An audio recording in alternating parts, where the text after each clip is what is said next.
నా పేరు మహుసేన్, విజయవాడ. మొదటి నుంచి ఒక జమీందారు వంశం పుట్టిన వాళ్ళము. మేము 4 బ్రదర్స్ అండి. ఈ 4 బ్రదర్స్లో ఏదో తూర్పు పడమర ఉత్తరం దక్షిణం లాగా మేము 4 విడిపోయాము.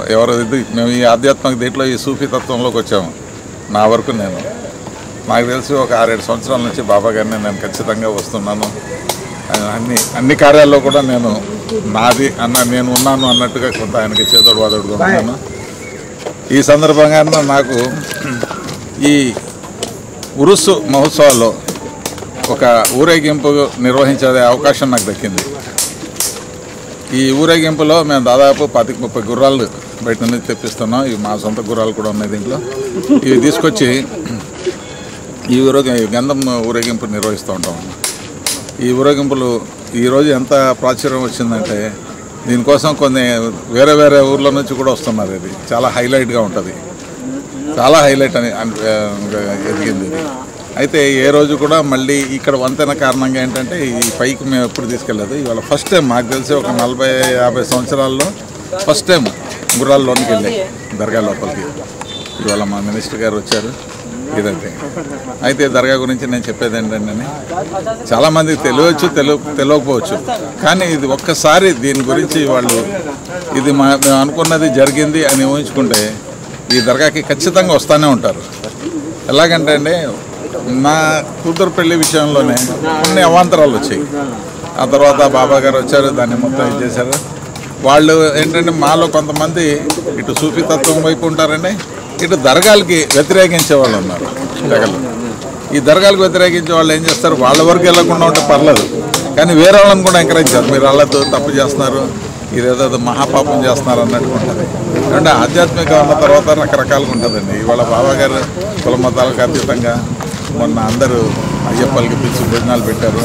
అట్లాగే కొంత క్రిస్టియన్స్ వస్తారు. దర్గాలు ఎక్కడన్నా ఉండండి, వరల్డ్లో ఏ మూల ఎక్కడున్నా, ఇండియాలో ఏ మూల ఉన్నా కానీ అక్కడ కులానికి ఏమాత్రం వాల్యూ ఉండదండి. ఈ ముస్లిము, ఇతను హిందూ, ఇతను ఇది అది ఏముండదండి. కుల మతాలకు అతీతంగా ఉండేదాన్ని ఒక దర్గా అంటారు. అదే ఆధ్యాత్మికం. ఎవరికి ఏం కాదు. ఇప్పుడు మా ఊళ్ళో కొంతమంది ఏం చేస్తారంటే కొత్తగా ఒక ఏమంటారు, అది ఫిర్కా అంటారు. వాళ్ళు వచ్చేసి ఇది తప్పు, అది హిందువులు చేస్తారు, అసలు దర్గాలకు వచ్చేది హిందూస్, అది ఇదని ప్రచారాలు చేస్తారు. కానీ ఏం లేదండి, చెప్తున్నాను. ఒక్కసారి ఈ దర్గాని విషయం తీసి మీ మనసులో మాట ఒకటి కోరుకోండి. ఆ తర్వాత మీకు వచ్చే రిజల్ట్ ఏంటో మీరే చూడండి. ఇది మహనీయుల మహత్యం కాకపోతే దీన్ని ఇంకా వేరే వర్డ్స్లో ఏం చెప్పాలో నాకు తెలియదు.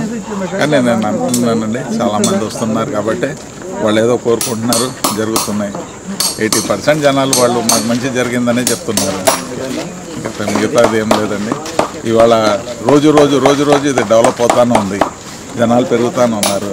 ఇక్కడ నిత్యాన్నదానం లంగర్ ఖానా ఒకటి పెట్టారు. అసలు చూస్తే ఆశ్చర్యం వేస్తుంది. ఎవరైనా వచ్చి తిని వెళ్తారండి, ఏ తిరుపతిలో కానీ ఇంకెక్కడ కానీ. ఇక్కడ అలా కాదు, తిని మళ్ళీ వాళ్ళ ఇంట్లో ఎంతమంది ఉంటే అంతమందికి భోజనం పట్టుకెళ్తూ ఉంటారు. ఏ రోజు ఆయన అభ్యంతరం పెట్టలేదు. వీళ్ళు ఏ కులం అని ఏ రోజు అడగలేదు. అసలు వీళ్ళు ఏ ఊరు వాళ్ళని ఎవరు అడగరు. ఇక్కడ వస్తూ ఉన్నారు, 100 నుంచి 1000లోకి వచ్చింది ఇప్పుడు. అయినా జరుగుతూనే ఉంది, ఎక్కడ ఏం ఇదవట్లేదు, చాలా బాగా జరుగుతుంది.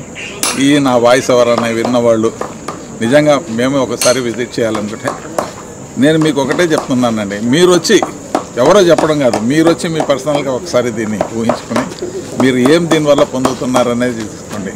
ఆ తర్వాత మీకే తెలుస్తుంది ఈ దర్గా మహిమ ఏంటో. Thank you. నమస్తే.